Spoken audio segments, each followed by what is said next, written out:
السلام عليكم. انت شايفه قدامك ديت ديفيد بازوسكي او ما يعرف باسم بيلدر مان. اكيد كلكم عارفين بيلدر مان اللي هو بيبقى في روبلوكس اللي بيبعت لك الرساله الاوليه اللي بتجيلك ديت. ديفيد بازوسكي ديت اتولد في 1963 في كندا، لكن اللي ما تعرفوش ان عيلته اصلا ما كانوش من كندا، عيلته كانت من اوكرانيا، لكن بسبب الامبراطوريه الروسيه زمان والمشاكل الاقتصاديه اللي كانت بتواجه اوكرانيا في الوقت ده، اضطرت عيلته انها تسافر تسيب اوكرانيا تروح لكندا. ديفيد بقى بعد ما اتولد من كندا عيلته ودته لمينيسوتا في امريكا علشان هناك يتلقى تعليم احسن يكون عنده مستقبل احسن فيه. ديفيد في الوقت ديت زيه زي اي عيل صغير زمان كان بيحب الموتوسيكلات او الدراجات الناريه زمان، وكان مهووس بقصص الخيال العلمي. ديفيد بقى بعد ما خلص تعليمه الابتدائي والاعدادي التحق بالمدرسه الثانويه اللي هي مدرسه ايدن في مينيسوتا. ديفيد بعد ما خلص تعليمه الثانوي التحق بجامعه ستانفورد الامريكيه. طبعا اكيد كلكم عارفين جامعه ستانفورد الامريكيه مش بيخشها اي حد الا اللي هو عنده ذكاء متفوق في دراسته. طبعا كان بقى في الجامعه ديت وهو في سمر في الصيف، جانب انه كان بيدرس كان بيروح لمعمل متخصص في تحكم العربيات بالكنترولر. ديفيد بقى اتخرج كمهندس كهرباء متخصص في الموتورات اللي هي بتاعت العربيات. وبالمناسبه دي صوره ديفيد وهو صغير، تحسه كده كان بصوا مقطع السمكه وديلها وهو صغير. في اواخر بقى الثمانينات ديفيد قال لاخوه بقول لك ايه يا اخويا، عايزين نبني حاجه متعلقه بالمحاكاه الحالات الفيزيائيه. طبعا هو كان متخصص في المواتير وكده، فكان عنده خلفيه الامور الفيزيائيه والمحاكاه وكده. هما الاثنين انشأوا شركه اسمها نوليدج ريفولوشن. الشركه ديت بقى صنعوا منها برنامج اسمه انتراكتيف فيزيكس. البرنامج ده زي ما انتم شايفين كده كان عباره عن انه بيحاكي الحالات الفيزيائيه. البرنامج ده بقى الاطفال حبوه جدا بسبب انهم خلاهم انه يجربوا حاجات هم ما كانوش قادرين يجربوها، وكمان يجربوها جوه الكمبيوتر، شبه محاكي السيارات مثلا بتمشي بسرعه عاليه وبتصطدم بالسياره بحيث انك تعرف السيارات. طبعا ديت في الحقيقه انت هتروح في داهيه، لكن عامه خلتك انك تعرف ازاي الامور دي بتحصل جوه اللعبه، وده جذب انتباه العيال الصغيره جدا. في ديسمبر 1998 جت شركه ام اس سي سوفت وير، واللي هي برضو نفس الكلام كانت متخصصه في الامور الفيزيائيه والمحاكاه الفيزيائيه، الاستحواذ على شركه نوليدج ريفولوشن اللي كنا عاملها ديفيد واخوه. والشركه ديت شرت شركه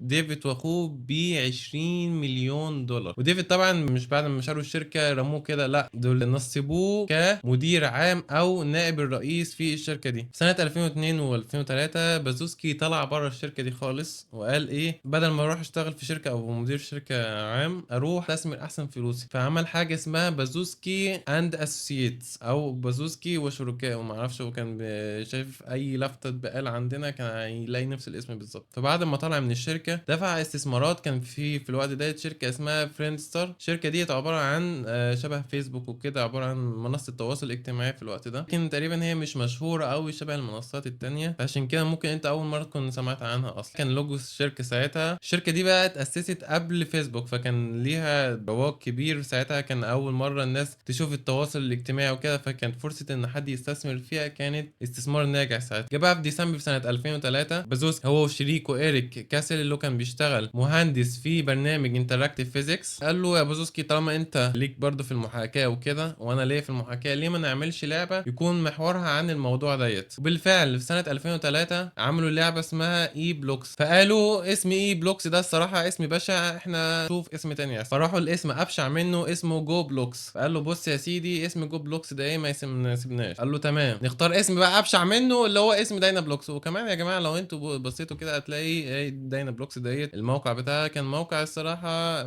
بيسك قوي، يعني ما فيهوش حاجه سبيشال. كنت بتختار برضو الجيم اللي انت عايز تخشها وتخش تلعب على طول. ودي برضو من صور من اللعبه زمان. لحد في سنه 2004 عملوا الاسم النهائي اخيرا يا جماعه، بعد الاسماء البشعه دي كلها واللي ملهاش اي 60 لازمه، سموا اللعبه روبلوكس. طب هتقول لي يا عمرو ايه الاسم برضو الاسم هو صح حلو، لكن ايه معناه؟ الاسم مكون من شقين. الشق الاول اللي هو روبوتس عشان طبعا شخصيات روبلوكس شكلها كده شبه الروبوتات. الشق التاني كان اسمه بلوكس زي البلوكات طبعا. والشقين دول بقى لو جمعتهم على بعض يعني اخدنا ار او وكلمه بلوكس هتطلع لك روبلوكس. وفي 2006 تم اصدار لعبه روبلوكس بشكل رسمي. ثانيه يا جماعه قبل ما اكمل بس اشوف الشوب فيه ايه جديد. ماشي هات لي من ديت لمن ديت، مفيش اي حاجه حلوه الصراحه. بالمناسبه ماب جرو جاردن لو بصيت عليها هتلاقي فيه اكتر من 16 مليون لاعب. اللعب ده الصراحه يفوق العاب تانية، يعني واحد بس عمل ماب بالضخامة دي الصراحة برافو عليه. وديّة كانت قصة ديفيد بازوسكي. وصح ديفيد بازوسكي مع إنه كان هو المؤسس بتاع شركة روبلوكس وكده، لكن هو ما يملكش غير 13% من حصة الشركة، لكن 13% ده رقم مهول. يعني دلوقتي ثروته أكتر من 470 مليون دولار، ويعتبر من أكتر 7 مدراء تنفيذيين قبضًا في العالم في سنة 2021. وبس دي كانت قصة ديفيد بازوسكي وقصة روبلوكس بشكل عام. الراجل كان بيمر بإيه، كان في الأول كان أهله كانوا بيهاجروا من أوكرانيا عشان الاضطهاد والفقر وكده، لحد ما بقى من أغنى أغنياء العالم. عمل لنا اللعبة الجميلة الحلوة روبلوكس. وده صح صاحبي محمد عرفني بصور كده، قال لي صبح لي على المتابعين، ادي بوصل لكم يا جماعة تسبيحة منه ليكم. وبس يا رب يكون عجبكم الفيديو، واشوفكم في الفيديو الجاي. مع السلامة.